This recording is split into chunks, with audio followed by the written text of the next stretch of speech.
സാധാരണ നമ്മുടെ ചാനൽ വഴി പുറത്തു വരുന്ന ഓരോ വീഡിയോയുടെ അവസാനവും ഒരു ക്രൂരമായ മുഖം നമുക്ക് തെളിഞ്ഞു കിട്ടാറുണ്ട്. എന്നാൽ ഇന്ന് ഈ കഥയിൽ തെളിഞ്ഞു കിട്ടുന്ന ആ മുഖം നമ്മളെല്ലാം വല്ലാതെ അതിശയിപ്പിക്കുന്ന, വല്ലാതെ വേദനിപ്പിക്കുന്ന, വല്ലാതെ ചിന്തിപ്പിക്കുന്ന ഒരു മുഖമാണ്. ഒട്ടും സമയം കളയാതെ തന്നെ നമുക്ക് നേരെ വീഡിയോയിലേക്ക് പോവാം. ഈ കഥ നടക്കുന്നത് വെസ്റ്റ് ബംഗാളിലെ രാജ്പൂർ വില്ലേജിന് അടുത്തുള്ള മോണ്ടാൽപാറ എന്ന പ്രദേശത്താണ്. വർഷം 2018 മെയ് 24-ാം തീയതി അവിടുത്തെ കണ്ടാൽപുര എന്ന് പറയുന്ന പോലീസ് സ്റ്റേഷനിലേക്ക് രണ്ട് ദമ്പതിമാർ കടന്നു വരികയാണ്.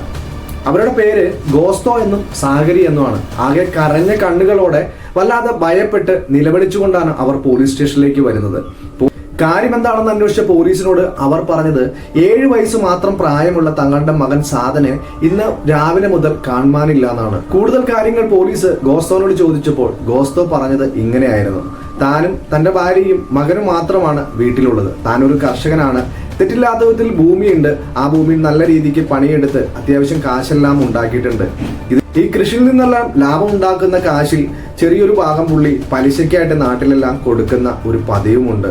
എല്ലാ ദിവസവും അതിരാവിലെ തന്നെ വയലിലേക്ക് പോവുകയും ഉച്ചയ്ക്ക് കറക്റ്റായിട്ട് ഭക്ഷണം കഴിക്കാൻ വരികയും അതേ രീതിക്ക് തന്നെ വൈകിട്ട് വയലിൽ നിന്ന് കറക്റ്റായിട്ട് വീട്ടിലേക്ക് എത്തുന്നതുമാണ് തൻ്റെ രീതി. ചില ദിവസങ്ങളിൽ ഈ സാധൻ തൻ്റെ ഒപ്പം വയലിലേക്ക് വരാറുണ്ടെന്നും ഗോസ്തോ പോലീസിനോട് പറയുകയാണ്.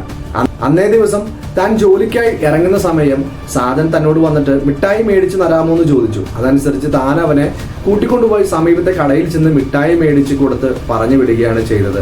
ആ സമയം താൻ അവനോട് ചോദിച്ചിരുന്നു, മോൻ നേരെ വീട്ടിലേക്കാണോ പോകുന്നതെന്ന്. എന്നാൽ അവൻ പറഞ്ഞത്, അച്ഛാ, കുറച്ചു നേരം ഞാൻ കൂട്ടുകാരോടൊപ്പം കളിച്ചിട്ടേ വീട്ടിലേക്ക് പോവുള്ളൂ എന്നാണ്. ഇതേ സമയം സാധനും തന്റെ ഭർത്താവും കൂടി ബൈക്കിൽ യാത്രയായപ്പോൾ വീടിനകത്ത് നിന്ന് കണ്ട സാഗരി വിചാരിച്ചത് സാധൻ തന്റെ ഭർത്താവിന്റെ ഒപ്പം വയലിലേക്കായിരിക്കും പോകുന്നത് എന്നാണ്. എന്നത്തെയും പോലെ കറക്റ്റ് താൻ ഉച്ചയ്ക്ക് ഭക്ഷണം കഴിക്കാൻ വന്നപ്പോൾ സാധാരണ സാധനെ അവിടെ കാണുന്നതാണ്. എന്നാൽ സാധനെ കണ്ടില്ല. കൈ കഴുകി ഭക്ഷണം കഴിക്കാനിരിക്കുന്ന സമയം സാധന എവിടെ എന്നുള്ള സാഗരിയോടുള്ള ചോദ്യത്തില് സാഗരി ഞെട്ടിത്തരിച്ച് നിൽക്കുന്ന ഒരു മറുപടിയാണ് കിട്ടിയത്. സാഗരി ഉടൻ തന്നെ അയാളുടെ ചോദിച്ചത്, അല്ലെ സാധൻ രാവിലെ നിങ്ങളുടെ ഒപ്പം വയലിലേക്കല്ലേ വന്നത്, അവൻ ഇങ്ങോട്ട് വന്നിട്ടില്ലോ എന്ന് പറയാണ്. ഇത് കേട്ട് സാഗരിക്ക് ആദ്യമുണ്ടായ അതേ വികാരം തന്നെ ഗോസ്തോക്ക് ഉണ്ടാവുകയാണ്. ഗോസ്തോ ചോദിക്കുകയാണ്, ഇല്ല, ഞാൻ അവനെ മിഠായി മേടിച്ചിട്ട് പറഞ്ഞു പിടിക്കുകയാണ് ചെയ്തത്. കുറച്ചു നേരം കൂട്ടുകാരോടൊപ്പം കളിച്ച ശേഷം വീട്ടിലേക്ക് മടങ്ങുമെന്നാണല്ലോ അവൻ പറഞ്ഞത് എന്ന് പറയുകയാണ്.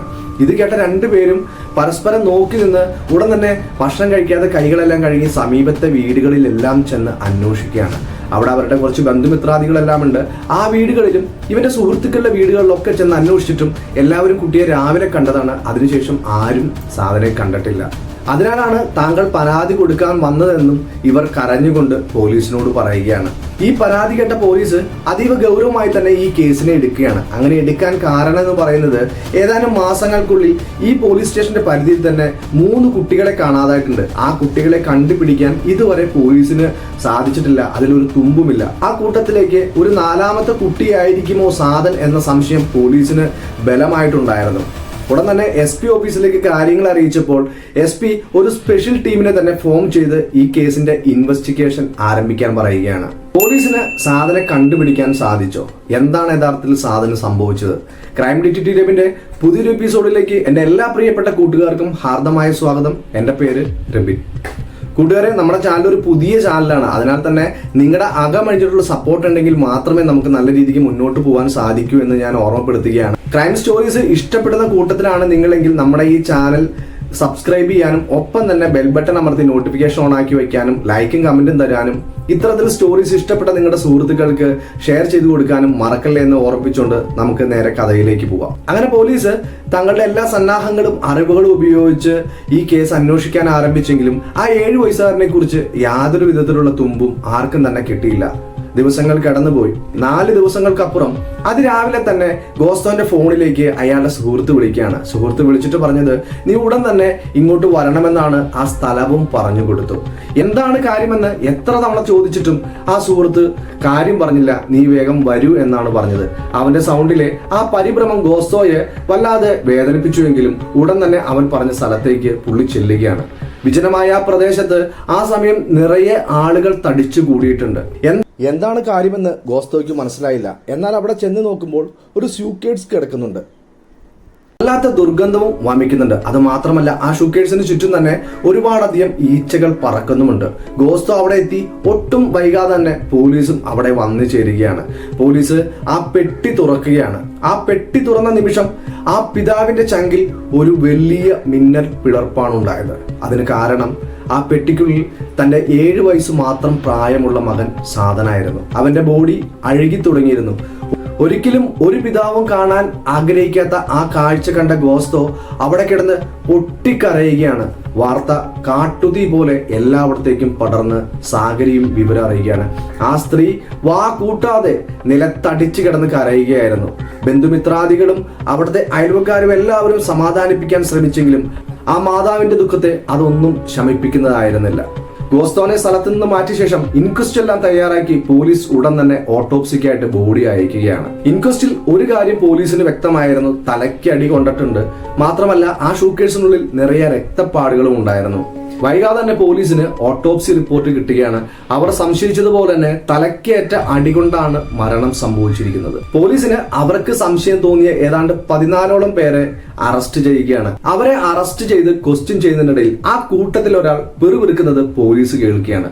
ഇയാൾ എന്താണ് ഈ പിച്ചും പേയും പറയുന്നത് എന്നറിയാൻ വേണ്ടിയിട്ട് പോലീസ് അയാളെ മാത്രം വിളിച്ച് അപ്പുറത്തെ റൂമിലേക്ക് കൊണ്ടുപോവുകയാണ്. അവിടെ നിന്നാണ് ഈ കഥയുടെ ട്വിസ്റ്റ് ആരംഭിക്കുന്നത്.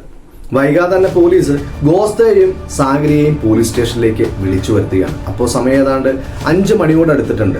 ഇവിടെ രണ്ടുപേരെയും പോലീസ് മാറി മാറി ക്വസ്റ്റ്യൻ ചെയ്ത ശേഷം ഗോസ്തോനെ വിളിച്ചിട്ട് പറഞ്ഞു, ഗോസ്തോ വീട്ടിലേക്ക് പോയിക്കൊള്ളൂ, ഞങ്ങൾക്ക് സാഗരിയെ ഒന്നുകൂടി ക്വസ്റ്റ്യൻ ചെയ്യണമെന്ന് പറയുകയാണ്. മകൻ മരിച്ച ദുഃഖത്തിലിരിക്കുന്ന തന്റെ ഭാര്യയെ ഒരു കാരണവശാലും ഇവിടെ ഒറ്റയ്ക്കാക്കി താൻ പോവില്ലെന്ന് അയാൾ പോലീസിനോട് കട്ടായം പറഞ്ഞുവെങ്കിലും പോലീസ് അയാളെ നിർബന്ധിച്ച് വീട്ടിലേക്ക് അയക്കുകയാണ്. എങ്കിലും അയാൾ പോവാൻ തയ്യാറായില്ല. ആ സമയം ഗോസ്തോനോട് പോലീസ് പറഞ്ഞത്, അത്ര നിർബന്ധമാണെങ്കിൽ നിങ്ങളുടെ ഭാര്യയുടെ പിതാവും മാതാവും ഇവിടെ നിൽക്കട്ടെ, താങ്കൾ എന്തായാലും വീട്ടിലേക്ക് പോയേ മതിയാവൂ എന്ന് പോലീസ് കർശനമായി തന്നെ അയാളോട് പറയുകയാണ്. അങ്ങനെ ഗോസ്തോ വീട്ടിലേക്ക് വരിക. സമയം ഏതാണ്ട് രാത്രി 8 മണിയോട് എത്തിയപ്പോൾ ഒരു പോലീസ് വാഹനം ഗോസ്തോയുടെ വീടിന്റെ വഴിയിലൂടെ പോവുകയാണ്. നാട്ടുകാരെല്ലാവരും വിചാരിച്ചത് ആ വാഹനം ഗോസ്തോന്റെ വീട്ടിലേക്ക് ആയിരിക്കും എന്നാണ്. എന്നാൽ എല്ലാവരുടെ ഊഹവും തെറ്റിച്ചുകൊണ്ട് ആ വാഹനം ഗോസ്തോയുടെ വീടിന്റെ തൊട്ടിപ്പുറത്തെ വീട്ടിൽ നിർത്തി നേരെ പോലീസ് എല്ലാം അകത്ത് കയറിക്കൊണ്ട് ഒരാളെ കൊണ്ട് പുറത്തു വരികയാണ്. ആ ആളെ കണ്ട നാട്ടുകാരിൽ ഭൂരിഭാഗം പേരും ഞെട്ടിത്തരിച്ചു. എന്നാൽ കുറച്ചു പേരെങ്കിലും വലിയ ഭാവവ്യത്യാസം ഇല്ലാതെ നിന്നും അതിനൊരു കാരണമുണ്ടായിരുന്നു. അവർ അറസ്റ്റ് ചെയ്തു കൊണ്ടുവന്ന വ്യക്തിക്ക് വെറും 14 വയസ്സ് മാത്രം പ്രായമേ ഉണ്ടായിരുന്നുള്ളൂ. ഗോസ്തോടെ നൈബറായി താമസിക്കുന്ന ഒരു പയ്യനായിരുന്നു. അവന്റെ മുത്തച്ഛി ആ സമയം അവിടെ കിടന്ന് വല്ലാതെ കരയുന്നുണ്ടായിരുന്നു. എന്തിനാണ് എന്റെ കുഞ്ഞിനെ അറസ്റ്റ് ചെയ്ത് കൊണ്ടുപോകുന്നതെന്ന് ചോദിച്ചിട്ടുണ്ട്. ഈ 14 വയസ്സുകാരന്റെയും അവന്റെ സഹോദരന്റെയും അച്ഛനും അമ്മയും വർക്ക് ചെയ്യുന്നത് കൊൽക്കത്തയിലാണ്. അതുകൊണ്ട് തന്നെ അവർ തന്റെ മുത്തശ്ശിയുടെ അടുത്തു നിന്നാണ് പഠിച്ചിരുന്നത്. പോലീസ് അതെല്ലാം പിന്നീട് അറിയിക്കാം, നിങ്ങളുടെ മകൻ സുരക്ഷിതനായിരിക്കുമെന്നും പറഞ്ഞ് നേരെ സ്റ്റേഷനിലേക്ക് കൊണ്ടുപോവുകയാണ്. അങ്ങനെ സ്റ്റേഷനിലേക്ക് കൊണ്ടുപോയിട്ട് ഈ സാഗരി എന്ന് പറയുന്ന സാധന്റെ അമ്മയുടെ അടുത്തിരുത്തുവാണ്. ഈ പയ്യനെ കണ്ടതും ഈ സാഗരിയുടെ മുഖത്ത് വല്ലാത്തൊരു പരിഭ്രമം ഉണ്ടാവുകയാണ്. ഈ പരിഭ്രമം മനസ്സിലാക്കിയ പോലീസ് സാഗരിയോട് ചോദിച്ചു, എന്താണ് 28 വയസ്സ് മാത്രം പ്രായമുള്ള നിനക്ക് നിന്റെ വയസ്സിന്റെ പകുതി പ്രായമുള്ള ഈ 14കാരനുമായിട്ട് ബന്ധമെന്ന് സാഗരി എടുത്തു വഴിക്ക് ചോദിച്ച്, സാർ എന്താണ് ഉദ്ദേശിക്കുന്നത്? എന്റെ മകനാവാൻ പ്രായമുള്ള ഇവനുമായിട്ട് എനിക്ക് എന്താണ് ബന്ധം എന്ന് ചോദിക്കുകയാണ്. പോലീസിന്റെ രണ്ടാമത്തെ ക്വസ്റ്റ്യൻ എങ്ങനെയായിരുന്നു, അങ്ങനെങ്കിൽ കഴിഞ്ഞ 4 ദിവസം എന്തിനാണ് നീ 40ഓളം വട്ടം അവനെ വിളിച്ചതും നിരവധി മെസ്സേജുകൾ അയച്ചതും എന്നായിരുന്നു. അതിനുത്തരം നൽകാൻ സാഗരിക്ക് സാധിച്ചില്ല. അത് മാത്രമല്ല പോലീസ് ഒരു കാര്യം കൂടി അവളോട് ചോദിക്കുകയാണ്, എന്തിനാണ് നിങ്ങൾ ഇതിനു മുൻപും പലതവണ ഫോണിൽ ഇത്ര അധികം സംസാരിച്ചിട്ടുള്ളതെന്ന്? തൊട്ട് അയൽപക്കമായിരുന്നിട്ട് കൂടി ഇത്രമാത്രം എന്താണ് നിങ്ങൾക്ക് സംസാരിക്കാൻ ഉള്ളതെന്ന പോലീസിന്റെ ചോദ്യത്തിന് മുന്നിൽ സാഗരിക്ക് ഉത്തരമൊന്നുമില്ലാതെ പകച്ചു നിൽക്കുന്നത് പോലീസ് വ്യക്തമായിട്ട് മനസ്സിലാക്കുകയാണ്. ഈ 14 വയസ്സുകാരനെ മറ്റൊരു റൂമിലേക്ക് കൊണ്ടുപോയിട്ട് പോലീസ് നല്ല രീതിക്ക് ചോദ്യം ചെയ്യുകയാണ്. അപ്പോൾ പുറത്തു വന്ന വിവരം ഏതൊരുവന്റെ മനസാക്ഷിയെ ഞെട്ടിക്കുന്ന ഒരു ക്രൂരമായ സംഭവത്തെക്കുറിച്ചാണ്.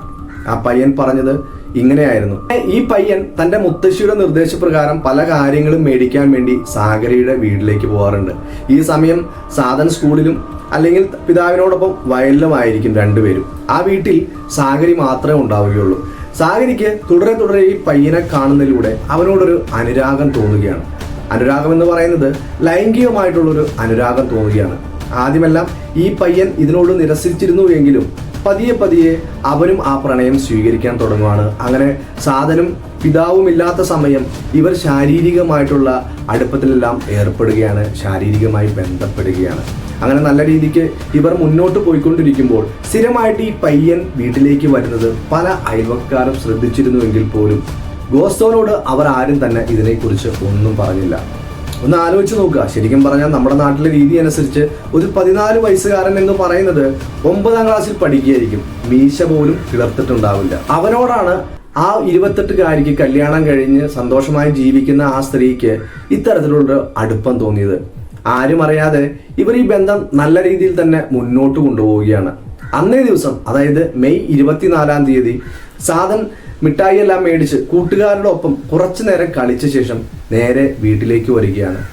വീട്ടിലേക്ക് വന്ന സമയം നമ്മൾ കഥയുടെ തുടക്കത്തിൽ പറഞ്ഞ രീതിക്ക് സാഗരി വിചാരിച്ചിരുന്നത് സാധൻ പിതാവിൻ്റെ ഒപ്പം വയലിലേക്ക് പോയി എന്നാണ്.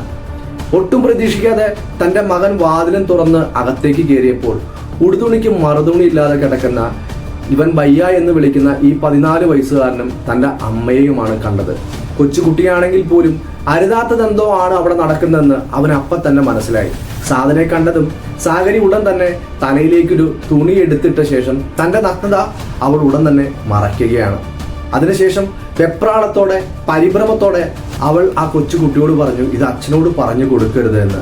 എന്നാൽ ഇവിടെ നടക്കുന്നത് തെറ്റാണെന്ന് വ്യക്തമായി മനസ്സിലാക്കിയ അവൻ കട്ടായം പറഞ്ഞു, ഞാൻ അച്ഛനോട് ഇത് പറഞ്ഞു കൊടുക്കുമെന്ന്. ഈ സമയം സമീപത്തിരുന്ന ഒരു ഇരുമ്പ് തണ്ട് ഉപയോഗിച്ച് ഈ 14 വയസ്സുകാരനാണ് സാധന്റെ തലക്കടിക്കുന്നത്. തലക്കടിയേറ്റ ആ കൊച്ചുകുട്ടി, അതായത് എത്രത്തോളം ഉണ്ടാവും ആ 7 വയസ്സുകാരന്റെ തലയൊട്ടിക്കുള്ള ഉറപ്പ്, അവനവിടെ വീഴുകയാണ്. ഉടൻ തന്നെ രക്തം അവിടെ എല്ലാം വാർന്നൊലിക്കുകയാണ്. എന്ത് ചെയ്യണമെന്നറിയാതെ ആ നിലത്തിരുന്ന 14 വയസ്സുകാരനും സാഗരിയും കൂടി തൻ്റെ മകന് ജീവനുണ്ടോ എന്ന് നോക്കിയാണ്. തൻ്റെ മകൻ്റെ ജീവൻ നഷ്ടപ്പെട്ടു എന്ന് മനസ്സിലാക്കിയ അവൾ ഇനി എന്താണ് ചെയ്യുക എന്ന് 14 വയസ്സുകാരനോട് ചോദിച്ചപ്പോൾ ആ പയ്യൻ തൻ്റെ വീട്ടിൽ പോയി ഒരു ഷൂ കേഴ്സ് എടുത്തുകൊണ്ട് വരികയാണ്. ആ ഷൂ കേഴ്സിൽ മരിച്ച ഈ സാധൻ്റെ ബോഡി കയറ്റി വയ്ക്കുകയാണ്. അതിനുശേഷം സാഗരി അവിടെ എല്ലാം തൂത്ത് വൃത്തിയാക്കിയിടുകയാണ്. ഒന്ന് ആലോചിച്ച് നോക്കുക, തൻ്റെ മകനെ കൊലപ്പെടുത്തിയ ആ സ്ത്രീ ഒരു കൂസലുമില്ലാതെ അവിടെ കിടന്ന രക്തമെല്ലാം തുടച്ച് ആ വീട് പഴയ രീതിക്ക് നല്ല ഭംഗിയായി വൃത്തിയായിട്ടു. ഈ പയ്യൻ തൻ്റെ മുത്തശ്ശിയും അതോടൊപ്പം തന്നെ തൻ്റെ സഹോദരനും കാണാത്ത രീതിക്ക് ആ വീടിനുള്ളിൽ രഹസ്യമായി ഷൂക്കേഴ്സ് സൂക്ഷിച്ച ശേഷം രാത്രി 12 മണി കഴിഞ്ഞപ്പോൾ തൻ്റെ കൊച്ചു സൈക്കിളിൽ ഈ പെട്ടി വച്ചുകെട്ടി വിജനമായ ആ സ്ഥലത്ത് കൊണ്ടിട്ടു. ഞാൻ ആദ്യം പറഞ്ഞ പോലെ മീശ മുളയ്ക്കാത്ത വെറും 14 വയസ്സുകാരൻ.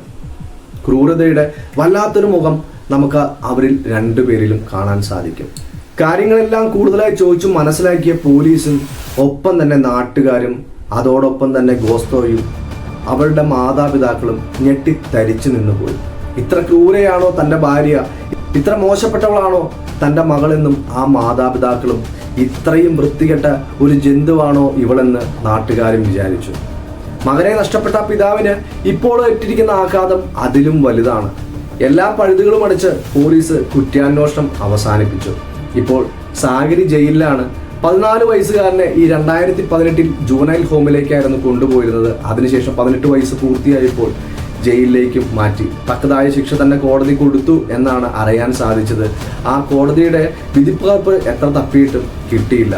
അമ്മ എന്ന പദത്തിന് നമ്മുടെ സമൂഹം കൽപ്പിച്ചു നൽകിയിരിക്കുന്ന വില എന്ന് പറയുന്നത് അങ്ങേ അറ്റം വലുതാണ്. ജീവിച്ചിരിക്കുന്ന ദൈവങ്ങൾ ആരാണെന്ന് ചോദിച്ചാൽ അമ്മയും അച്ഛനുമാണെന്നാണ് പറയാറ്. അച്ഛനും അമ്മയെന്ന് നമ്മൾ പൊതുവെ പറയൽ കുറവാണ്. ആദ്യം അമ്മയെ തന്നെയാണ് എല്ലാവരും ഊന്നി പറയുക. തൻ്റെ ലൈംഗികമായ സുഖത്തിനു വേണ്ടി സ്വന്തം മകനെ കൊലപ്പെടുത്തിയ ഇവൾക്ക് എന്ത് ശിക്ഷ തന്നെ കിട്ടിയാലും മതിയാവില്ല. പുതിയൊരു കഥയുമായി വരുന്നവരെ എൻ്റെ എല്ലാ പ്രിയപ്പെട്ട കൂട്ടുകാർക്കും ബായ്. അതോടൊപ്പം ഈ ചാനൽ സബ്സ്ക്രൈബ് ചെയ്യാൻ മറക്കരുതേ എന്നും ഞാൻ ഓർമ്മപ്പെടുത്തുന്നു. നിങ്ങളുടെ കമൻറ്റിൽ ലൈക്കും തന്ന് ഒപ്പം കൂട്ടുകാർക്ക് ഷെയർ ചെയ്യാനും മറക്കരുത്. ഏതെങ്കിലും തരത്തിലുള്ള സജഷൻസ് ഉണ്ടെങ്കിൽ കമൻറ്റ് ബോക്സിൽ രേഖപ്പെടുത്തണേ എന്ന് ഞാൻ റിക്വസ്റ്റ് ചെയ്യുന്നു.